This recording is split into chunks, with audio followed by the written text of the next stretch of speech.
let me just go across to Dr. Prince Mathew, Regional Director, Asia for Medicines Sans Frontières.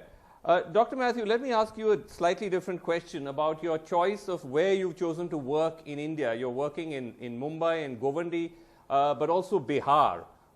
Any reason for choosing these locations in particular?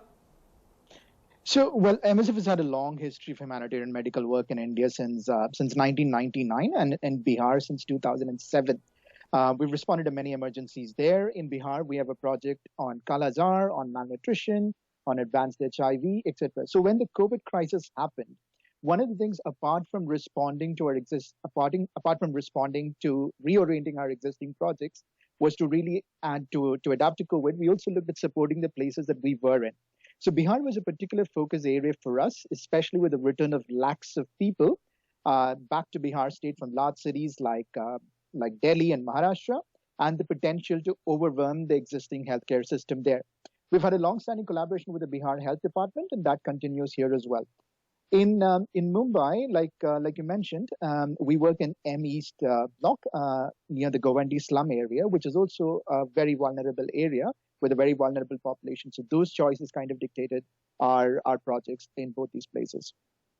Dr. Mathew, you turned an indoor stadium in Bihar in Patna into a 100-bed facility.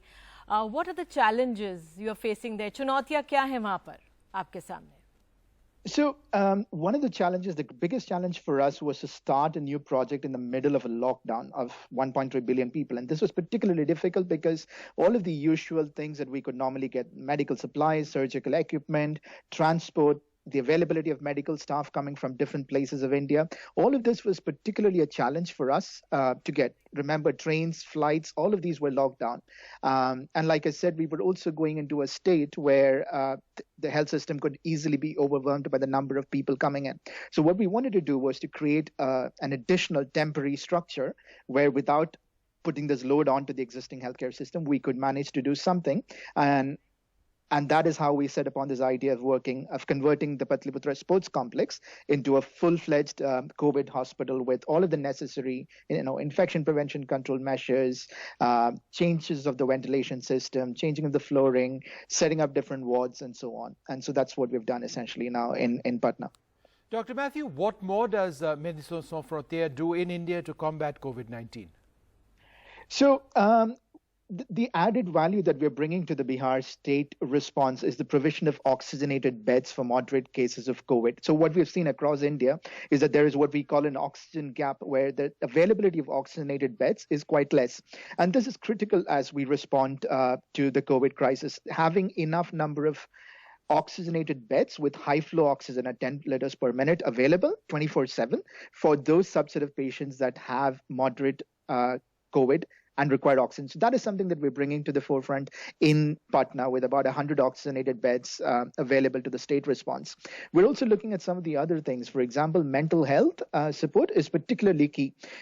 Don't forget that apart from the physical effects of COVID, COVID also has tremendous stigma and discrimination, particularly for healthcare workers. Many of them who are away from their families, working long hours, no support mechanisms exist, etc. So something that we want to do is provide mental health support to healthcare workers and other frontline workers like Ashas, Anganwadi workers, etc. going forward. We also have a new helpline that's starting now, and that is available to healthcare workers and their families, etc. Okay. All right.